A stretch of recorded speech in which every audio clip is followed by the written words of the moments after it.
Hey guys, how's it going? I'm here with Hans Hansen. You are the plant breeder for Walter's Gardens. I am. And so you are the reason that a lot of plants are coming to market.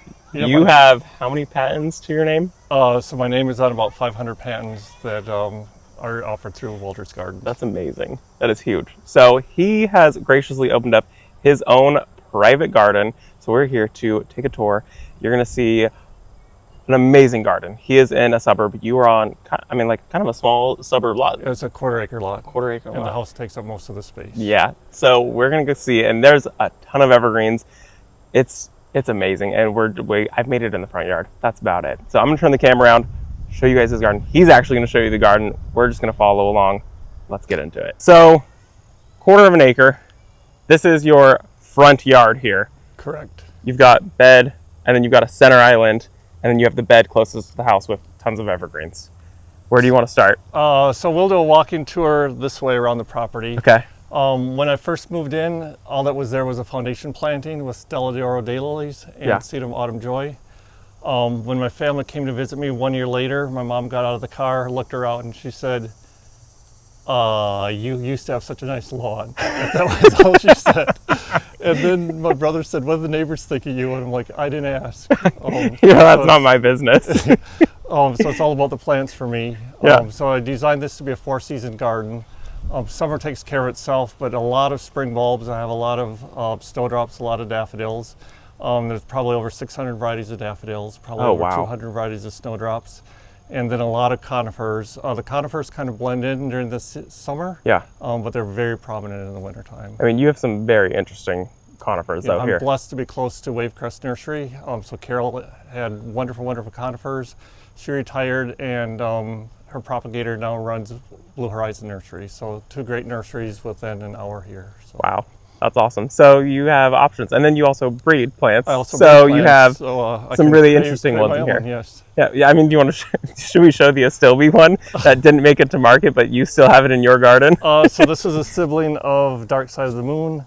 And why didn't it come to the market? It doesn't flower very prolifically. It has 1 flower here. So probably not a good one to have on the market, but you still enjoyed the foliar growth. Yep. So that's cool. Foliage. This center bed. You have a ton of crepe myrtles, it looks like, in here. So crepe myrtles, we are zone 6B here. Mm-hmm. So these act as a dieback shrub. They flower on new wood. So this is part of the barista series that we've worked on. Okay. And so the goal was great foliage all season long, flower on new wood, and the cutoff day was good flower coverage by Labor Day. So these die all the way back down to the ground and then shoot up? They do. We had a fairly mild winter. So perhaps it was within 6 to 8 inches of the ground. Oh, wow. But you can see that all this is new growth this year. Yeah. They'll flower a month earlier, flowering on wood that's been recycled from the previous year. If they're coming from below ground, it'll be about a month later. But these have been root hardy since we started the breeding program in 2010. And It's actually a really cool way to treat crepe myrtles. Correct. We treat the buddleias the exact same way, so it's an easy segue. If you grow buddleias, zone 6 is like the cutoff. Yeah. So if you're in zone 5, there'll be a dieback perennial the same way it goes for the crepe myrtles. And I've got friends in Detroit that come and they do fine. So that's really cool. I've never seen anyone talking about it to treat them like that. So the ones that are trees in the south don't behave as well for cutback perennials as the ones that are smaller and shrubs. Okay, that's really cool. It's all about the foliage. So a lot of these have really nice dark foliage. Yeah. And of course the seed heads are attractive as well. Oh yeah. So a lot of shrubs in here. Treat the smoke bush the same way. That gets an annual cutback. Wow. Try to give a little bit of elbow room to the shrubs, especially the conifers. So a lot of this dies back, and then you have your conifers for that winter interest. Correct. And tons of bulbs in the spring. And they actually really do kind of disappear right now because everything else is kind of shining, and then the green that's in there does disappear. I mean, what are these ones that are very tall? Those ones don't. Those are super blend in. Junipers. Okay. And that is a Blue Horizon introduction called Lemon Spire. Okay. You missed it, but about throughout the month of July, some of August, the agapanthus are really stellar here. I love blue flowers, and it's hard to imagine, but these are from South Africa, and they do just fine here. So currently there are a couple of Galaxy series. There's Galaxy White, Galaxy Blue, Yeah. Little Galaxy in the general program. Okay. So we're launching some agapanthus in the Peru winter program, so that's really exciting. Okay, cool. I mean, they're really pretty. Then that's a beautiful blue color too. Okay, everyone's gonna kill me if we don't talk about this. So this is the yellow foliage form of the dawn redwood, the historical plant known from the fossil records. This is Metasequoia ogon, and this is a huge, gigantic tree. I was gonna say, this thing's supposed to get massive. It's supposed to get massive, but what happens is I do an annual spring bonsai on it. So every spring I trim it, and it's really easy to do because it's a deciduous conifer. So we think of conifers as evergreens, but there are some conifers that lose their needles. So this loses its needles every fall. It turns brown, kind of a copper color. They fall off. Wow. And then in the spring, it gets cut back hard. So you can see last year it got cut back to here. Oh, and all of this is new growth. So on this 1/4 acre lot, there are probably enough conifers and trees to do a small arboretum. So because of the really aggressive appetite for conifers, I have to be creative. So I usually have the dwarf varieties or the fastigious varieties, or if they adapt to pruning, I like to prune them, but I don't like to shear them. So you like to push things to their limit. Like the squares and circles, I like the more natural pruning. Yeah. Well, this looks super natural. I mean, right now you can't even tell that you've like been pruning on it. Correct. That's amazing. Which is the goal, is to have something that looks very natural. You did a great job. If you like the meatball look, we can pan out to the rest of the neighborhood, and some other people have conifers in different styles. There we go. Yeah. Is this a deodar? This is. So this is really special, and if you pan in really close, it is coney. Oh. So this is Carl Fuchs, which is a selection that came from northern Afghanistan. So this was collected at the northernmost part of the hardiness range. Okay. So we're about at the border for a good deodora. Yeah. We're next to Lake Michigan, which acts as kind of a moderator. Okay. When I first moved to Michigan, they told me there's going to be lake effect snow. And what I thought lake effect was just a ton of snow. But what it really is it moderates the highs and the lows in the winter and blocks the sunshine. So we don't really see the sun from November to March, and everybody's on vitamin D because it's dark. So dark. But it's great for plants. So we are zone 6, even though if you look parallel to Minnesota, they would be like the zone 4. Wow. So we're the banana boat of the Midwest. But that aside, this selection is particularly hardy, and there's never been any winter burn in the 15 years that it's been here. Oh, this has been so pretty much since you this was one of the first things in. It was one of the first things that went in here, and I did start pruning it, but I realized very early on that it didn't really appreciate the pruning. Oh, so you said, okay, we'll let you do your thing. We'll allow this one to do its thing and prune some other things. What is this one? That is a Serbian spruce. So this is Picea omorica bronze pendula. And it is the same variety that you see over there. That's just a lot older. Because you have 2 of them over there, it looks like? There's 3 of them over there. There's a trio. Yeah. And then this one actually has a really big skirt. Oh, wow. And it masks the waterfall. So when the waterfall is going, it comes out from underneath the Oh, wow. That's really cool. The skirt. Wow. Do the other ones have skirts like that too? They do. But it takes a lot of space, so I kind of trimmed them around. And so this works because it's cascading over that. Correct. Okay, that's fair. That's fair. Are these? Those are arborvitas. Wow. And that one is called De Groot's Emerald Spire. And arborvitas are a really good indicator of deer pressure. So if you look really closely, even though I had deer repellent on it, this has been pruned a little bit. Oh, that's from deer? That's from deer. And arborvita are one of the favorite plants for deer, especially De Groot's Emerald Spire. So I do have deer repellent I put on several times during the winter time. But this is naturally fastigiate, and this is recovering pretty nicely from the So are they browns. eating it? Is that what they're doing? Because I don't deal with deer where I'm at. So they come over and they're chomping on your trees. That's frustrating. Yes, I can walk in the garden in the wintertime and see 3 or 4 deer. and you have the perfect buffet for them. Yes. They're really pretty. They're very interesting. Correct. So it's kind of a barrier. I'm on a corner lot. Yeah. So it's kind of a barrier between myself and the road. Yeah. But it's not a fence that's... But it does lend to some privacy while you're out here, Yes. which is really nice. Wow. You have sumacs? Is that what those are? Yeah, that's a Bailey's nursery introduction Okay. of a yellow foliage sumac that's called Tiger Eyes. Yeah, that's a good one. And But they do spread like crazy. So it didn't spread until I started planting a lot of daffodil bulbs. And what I was doing when I planted the daffodil bulb was severing a root. So I was actually propagating it every time I was planting a daffodil. Nice. Which I allow them to sucker up because it blends in this landscape very well. Yeah.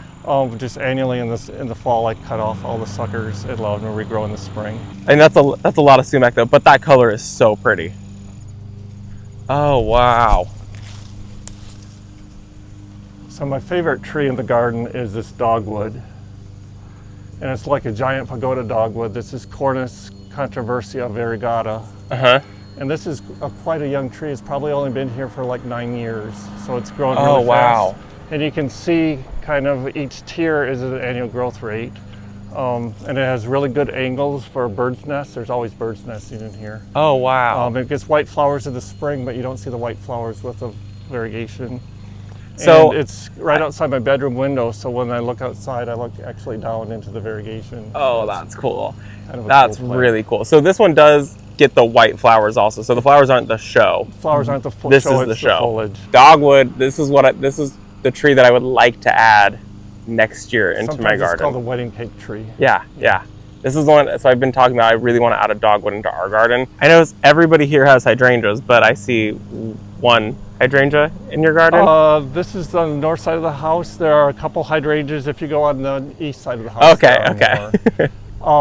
We are right on the cusp because we often have late spring frosts. Yeah. So it's not like the buds don't overwinter. It's like when they start to swell in the spring, we get some really hit. hard frost. And I would say 1 year out of 5, you have stellar hydrangea shows. And we're acidic here. We tend to be blueberry country. Yeah. So when they are on, you just see all these old buildings, churches, just having mass plantings of hydrangeas, and everybody runs out and buys hydrangeas.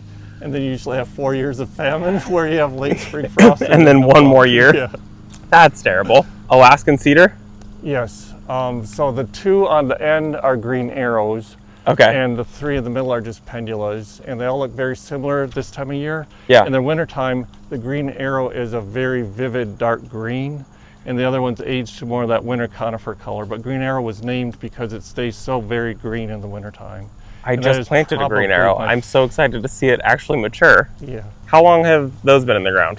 They were one of the first plants I planted, so they went in May of 2010. So not the fastest growing. So I got some time before I get there. And then what about this fountain?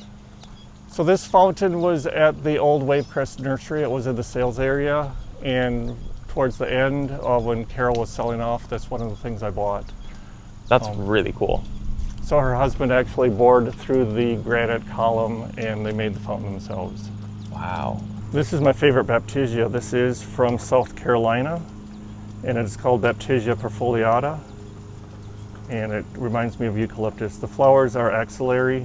They look like a yellow pea, and they flower late June, early July, but it's great texture. I was going to say it looks like eucalyptus, but it also looks like the Kinsley Ghost honeysuckle. It's like a cross between the two of them. Yeah, that's really cool. Okay, this is a pine? Yes, it's a white pine. There's one called Wiggles and one called Squiggles, and I bought them both, and I can't remember which one this is. Okay, but you have both of them, so that's all that matters. I mean, you might have a few too many trees in here to remember every single name, so I'm already impressed like crazy. This is interesting. This is a Douglas fir. This is called Graceful Grace, and it's a cascading Douglas fir. It also twists a little bit. I was gonna say, like, it's like contorted. That's really cool. Do you know how many conifers and things like that you have here? Have you ever counted? I'm on my 3rd box of labels, and labels come in boxes of 1,000. So, but that's comprehensive everything, not just conifers. Okay. So and sometimes plants live out their lifespan in the garden and need to be replaced. yeah, So in 15 years, I'm on 3,000 labels. That's a lot. And you label everything. Everything gets labeled when it gets planted. Okay. The permanent labels go with the daffodils and galanthus because they're harder to identify when they're not in flower. Got it. These are amazing. What are these? This is Chamaecyparis Wells Special, Okay. and it's actually a sport of this Chamaecyparis. So this is a reversion that happened when the plant reverted back to the mother plant. So the original plant would have been like this. Smooth. And the crusted, contorted form is Wells Special. It's another plant that I picked up at Wave Crest.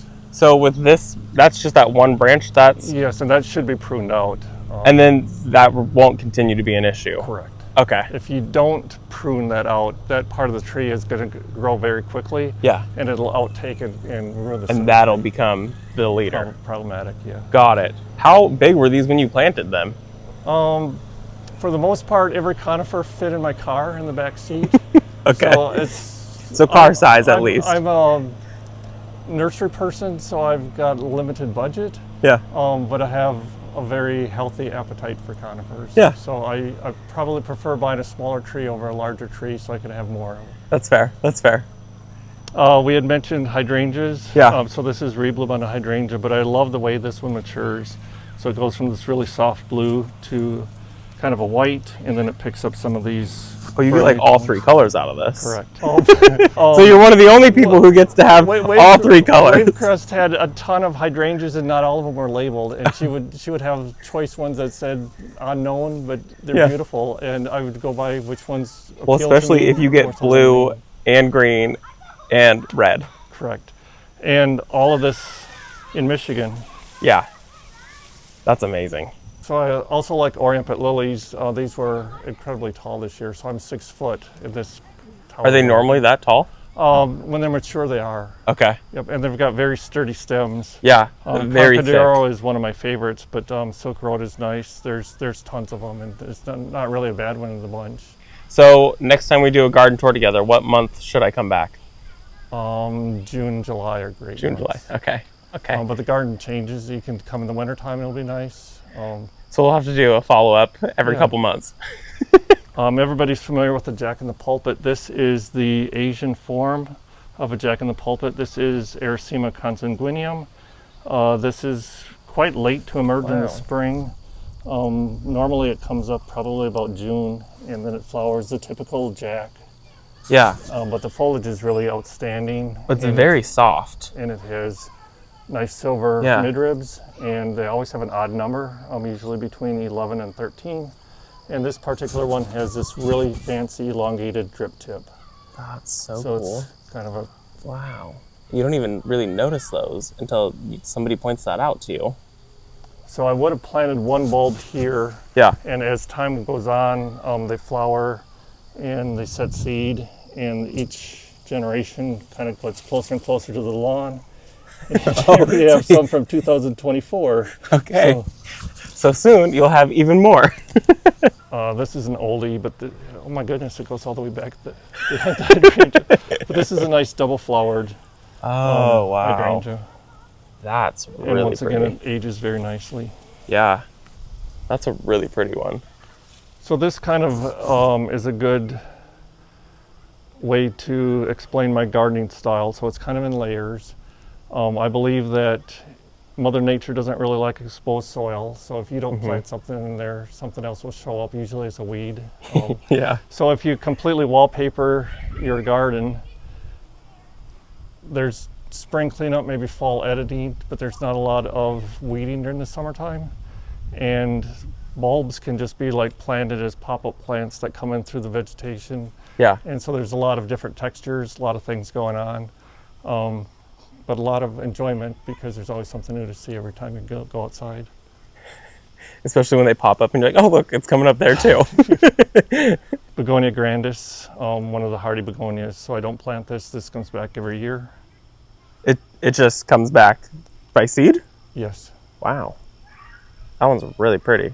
I love how the blooms look like they kind of cascade down. And I just noticed this now, but we've got a variegated leaf coming on there. So a lot of the times the back of the leaves will have some darker pigment. Oh yeah. But it reminds me of the fibrous rooted begonias, except these come back every year. That's really cool. Are these more Astilbe? That's a Cimicifuga. So there's American Simicifuga, and there's Asian ones. This is actually Simicifuga Hillside Black Beauty, which has incredibly dark burgundy foliage. No, that's amazing. And we're just about ready for it to flower. So it has these white wands, and they're extremely fragrant. They smell like wild plum blossoms. Oh, wow. They're a magnet for pollinators. That's really cool. So they bloom pretty late then. Yeah, there'd be a season extender. Is this a magnolia? Yes. I used to have a magnolia closer to the Chamaecyparis and it died, but this is a seedling. This is the Magnolia Sieboldii.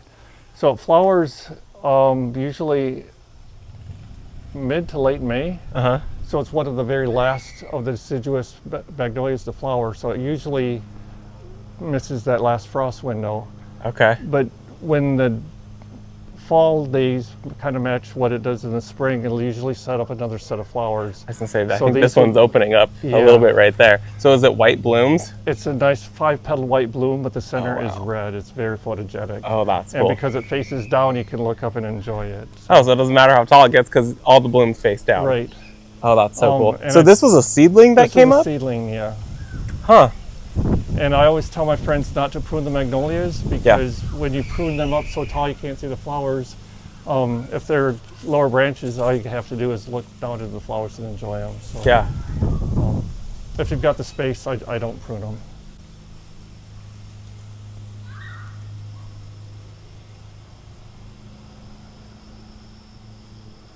So you have a rose of Sharon.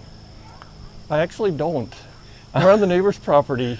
Oh, So okay. my property boundary is about 24 inches. So and you actually, are right on there. the neighbor's property filming me, which I'm sure they don't mind. But the property line is about here, Okay. and I don't mind sharing my choice plants with the neighbors because That's if they good. plant them on the property line, I enjoy them as well. So this is Peony Bartzella. Okay. These are huge seed pods. Wow. And unfortunately, they'll be sterile. There won't be any seed in them. Oh, wow. But Bartzella is a cross between a herbaceous peony and a tree peony, so it's a beautiful yellow, which it gets from the tree peony genes. Okay. It has very strong stems from the tree peony genes, but it has beautiful, nice flowers from the herbaceous side. And so does it die all the way back to the ground, or Not does quite it have to the some? ground. It usually repurposes a little bit of the wood. Okay. So when you prune it in the spring, Yeah. if you don't cut it back to the ground, usually these buds will reflush and you'll get extra flowers on a stem versus if you cut it back hard. Okay. Got it. Yeah. I just planted my first tree peony. Yeah, We'll see how it goes. Probably the best investment you've ever made. I'm so excited about it. I'm right on the cusp of being able to grow it, so we're going to try to give it as much protection as we can. So was anything here when you bought this place? No, the neighbors mowed right up to the fence. So all of this plant material was planted here. Okay, cool. So you planted this Japanese maple? Yes, the Aconitifolium, which has whoa. incredibly dissected foliage. And this will turn in the fall, great fall color. That's a really interesting one. Usually when they're serrated, they're very different. I don't think I've seen one like that. Seeds. The seeds are always really pretty. So this is where you've got more hydrangeas. Correct. So we started with an invincible spirit. This is a seedling of it, and I just allowed it to do its thing. So when it comes from seed, is it the same? Or is No. So this no, is different. It's probably got larger flower heads. I think it's a lighter color. Okay. You can see the original one's got a little smaller flower head. Got it. And then paniculata types in the back. So once again, ground cover, no exposed foliage. Hostas pop through it. What is that a dog? It's a very cool dogwood. So they were doing road construction near the nursery. So I had to go through a different route to go to the work. And one of the trailer houses had a very fastidious dogwood, and I knocked on the door and asked if I could get some signed wood of it, and they were absolutely fine with it. So wow. My friend and I collected wood. He's actually the propagator for Blue Horizon Nursery, and we put the working name Skinny Dog on it because it's dogwood. It was very skinny. Yeah. So we've been collecting seed off of it to see if it's a trait that continues, but that was signed wood from the original plant next to the trailer house. That's so cool. And that's how plants come to be. Yes. That's so crazy. So it's what you find on the side of the road, what you've propagated, what's popped up in your garden. just keeping your eye open for what's unique and different. Yeah, that's so amazing. Those trees were here though. So those are on the other side of the property. Okay. So those are wild cherries. Okay. So Um, right up there's probably behind that maple Conifers. that's back there is, oh, I see the fence back there. Yep. Okay. Who's this guy? It's a Conifers. I think it's Fern Spray Gold. That is really pretty. This is huge Yes, and it's short. Japanese maple. It's a cascading form. And this gets pretty aggressively pruned in the spring, but you can see So all of that is new growth. Since I pruned it in March, it's grown at least 3 feet. Wow. So it probably needs a semi-annual pruning. And so this one is going to stay nice and low like this though. Yes, in the 15 years it's not reached over 3 feet wide, tall. Wow. It's probably 15 feet wide. Can we see how big that trunk is down there? Oh yeah. That is solid. I always love that. Cercis canadensis forest pansy. Yeah, yeah. Burgundy-leafed redbud. It is huge here. So I do a lot of color echoes. So we've got the burgundy of the Cercis canadensis, we've got the burgundy of the Japanese maples, the 9-bark, and then we've got the dark side of the moon, kind of picking up that same color, and then similar color palettes with the fashionably early phlox and the eucomis. That's so cool. It's very curated, but it looks very natural. You've done, That's my goal. you've achieved it. And so these are the ones, you have these on the other side? No. You have these So ones on the other side. This is the Serbian spruce. This is Picea amorica bronze pendula. Yeah. And you can see the needles have a blue cast, and it is extremely cascading, but it wants to leader. Okay. And this is And so these are the ones that you trim off the skirts on these. correct. Because otherwise they would just, Actually, the rabbits did that one. well, thank you. But this is what they would be, sans rabbits. And opposite of that, we have the Norway spruce. So this is Picea abies pendula, and the foliage is strictly green. The cones are much different too. These have very long cones. Yeah. The Serbian spruce have very short blue cones. And you can see they're coning right at the top. Oh, all the way up there. Oh, here's a good shot. This one is easy range of camera. Oh, yeah. Oh, they're kind of like a purpley blue. Yeah. And you're gonna want to touch them, but they're very sticky. So don't touch those. Okay. I almost went to go touch them. Oh, what kind of ginkgo is this? This is Munchkin. So it's a really nice short internode ginkgo. And you still get the like fall yellow. This has the best yellow color I've ever seen on a ginkgo. How old is that one? This is probably 15 years old. Okay. And it does get nipped a little bit in the spring to Yeah. keep it compact. The tall one over there Yeah. is a fantastic fall color. The one by the front entrance at work Yeah. has grass green foliage until it reaches 28 degrees, and then all the leaves fall off at the same time. Oh. It never has good fall color. And it is also a female, so it's got a heavy crop of fruit. That's so gross. But luckily it's planted in an area there's not a lot of foot traffic. That's good. That's, yeah. Yeah. We just planted our first ginkgo, so I'm very excited about the fall color this year. I'm fingers crossed that we get some. White pine?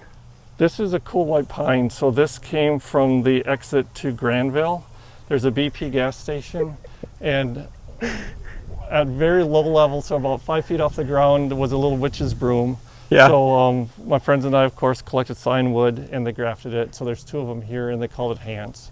So since I found the broom, it told them they needed to make some grafts off of it. But compared to Nana, it's quite similar. It's just maybe a little faster. So I don't think it's commercial, but it's kind of cool because it was a locally found sport. Well, and it's your name. That's pretty cool.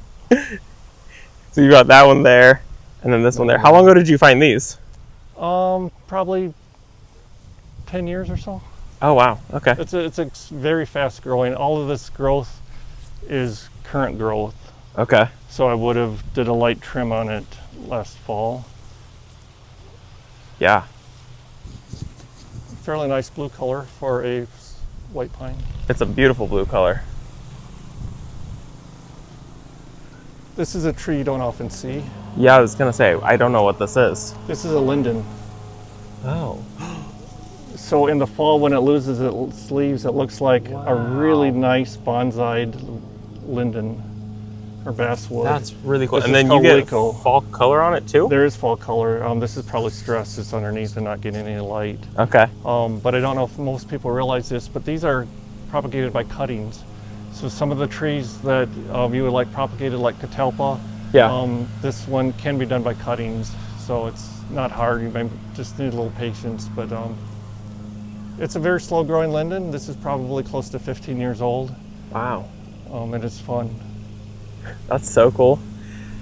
So is this one tree? Yes. That is just one tree. So I staked it to about 6 feet tall, and then they just want to cascade down. So there's 5 of them in the landscape. In the wintertime, they look like these Dr. Seuss creatures. Oh, 100%. So this one starts on this side? The trunk is in the back. Oh, yeah. So this is trunk. Oh, And a lot of times the inside of the canopy will be kind of dead. Yeah. Because there's no light transmission. Because it's so dense. Yeah, and then there'll just be a new sheet of. So would you come in and trim that up so it continues to look like that? Or do you leave it so it would eventually turn into like a wall? I would just leave it naturally so it looks like you're going through a car wash with those car cleaners. Wow. But if you pan out this way, you can kind of see a comprehensive view of the conifer collection. Just the diversity. You've got the bird's nest, kind of rounded globe-shaped plants. You've got the upright fastigious plants, and then you've got the free-form weeping plants. That is amazing. And then if you were here probably mid to late October, there'd be a lot of fall color with the maples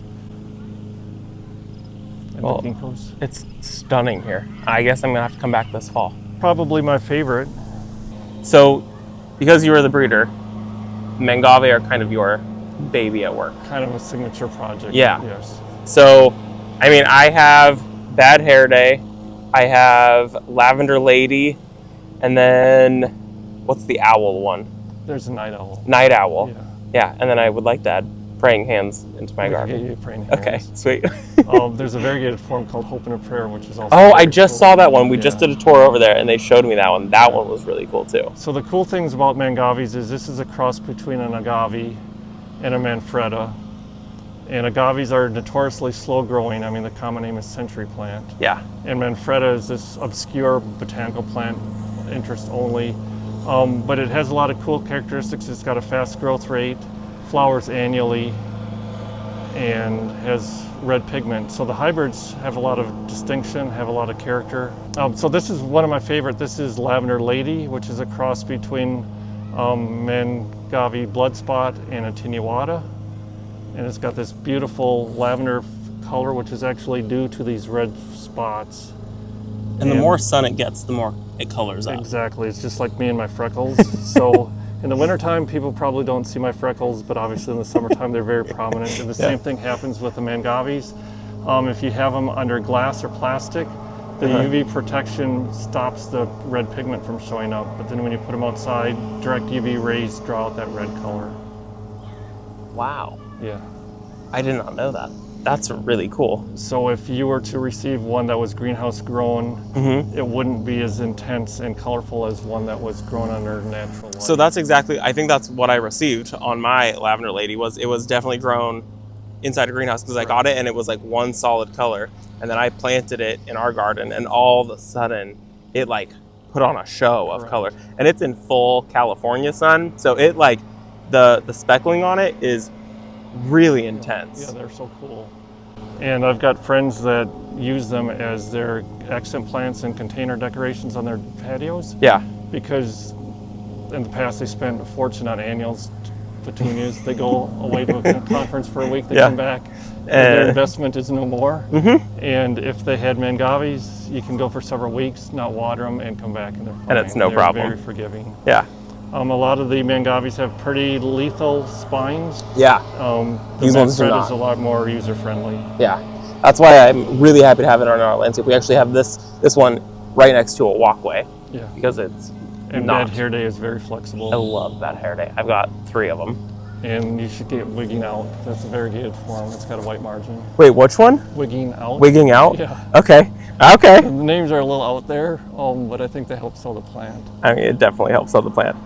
When I talked about Bad Hair Day, it was one that everybody was like, I love that. I need 3 of those also. Yeah. I had so many people emailing and like leaving comments like, where can I buy this? Where did you get it?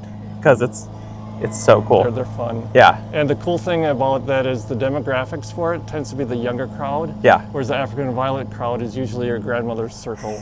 Yeah. The mangaves are more cutting edge, more of the younger Yeah. generation. I mean, they're really cool, and you've done amazing work with them. Thanks. All right, you guys, that is going to be it for this video. Thank you. Thanks for so coming. much. Enjoyed it. And I didn't even show you guys all of this garden. There is a lot more to this garden. There was just so much to show. It's absolutely insane. Thank you for taking us on a tour of your garden. This is your own private home garden, and it's absolutely stunning. So thank you. Everyone say thank you. We will see you all in the next one. Bye, guys.